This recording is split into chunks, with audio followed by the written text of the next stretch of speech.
दंडोत बाबा चार वेद आहेत आपल्या भारतीय संस्कृतीमध्ये. चार वेद आहेत आणि आपण सगळे भारतीय वैदिक आहोत. वेदाच्या वचनाप्रमाणे वेदाच्या मार्गदर्शनाप्रमाणे चालणारे आपण भक्त आहोत.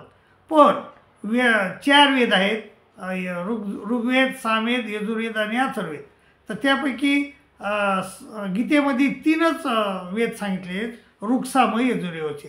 चौथा जो आहे अथर्ववेद तो वनस्पतीशास्त्राची माहिती देतो. त्यामुळं तो देवता प्राप्तीच्या कामी नाही, त्यामुळे त्याला त्याच्यात घेतलेलं नाही असं दिसतंय.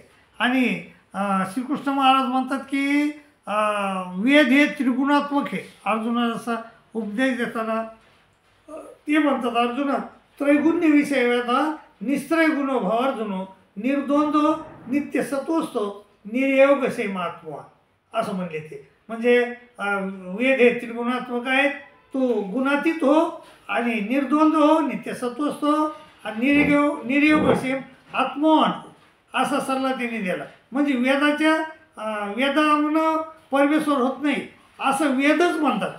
वेद म्हणतात की नेती नेती न हेत स्मत परमास्ती.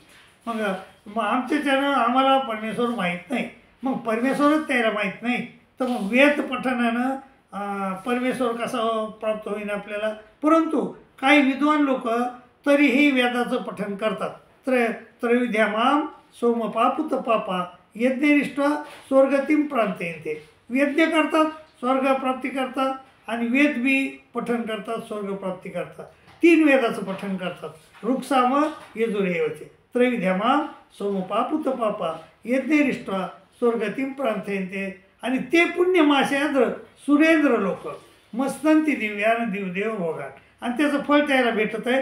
ते सुरेंद्र लोकाला म्हणजे इंद्र लोकाला जातात आणि अनेक काळ मस्तंती दिव्यान दिवदेव दिव्य भोग भोगतात. आणि मस्तंती दिवदेव भोगान आणि तेतम भुक्त स्वर्ग लोकम विशालम.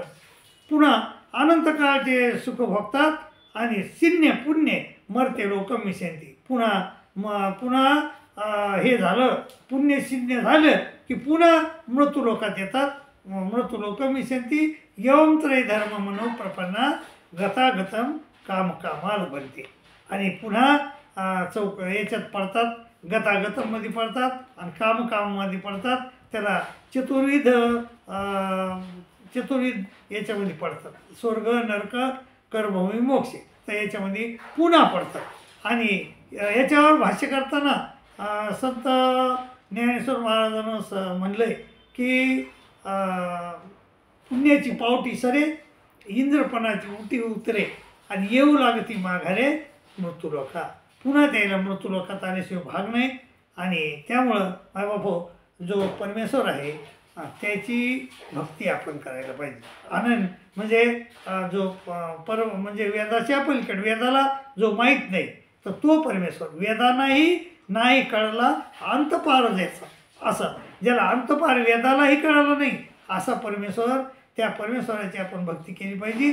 आणि ह्या गतागतम आणि कामकामामधून आपण मुक्त झालं पाहिजे असं माझं मत आहे. मायबापो आपण परमेश्वराची भक्ती कराल आणि ह्या लक्षितावर यांच्या दुःखातून सुटून जाल अशी तुम्हाला विनंती करतो, अपेक्षा करतो आणि इथंच थांबतो. दंडोत प्रणाम. आणि दुसरं एक आहे तो म्हणजे आपल्या चॅनलला सबस्क्राईब फारच कमी आहेत. 400 450 बी नाही, 410 असतील पास. आपल्याला 1000 पाहिजेत किमान. तर जरा सबस्क्राईब करण्याची विनंती करतो तुम्हाला आणि इथंच थांबतो. दंडोत प्रणाम, दंडोत प्रणाम, दंडोत.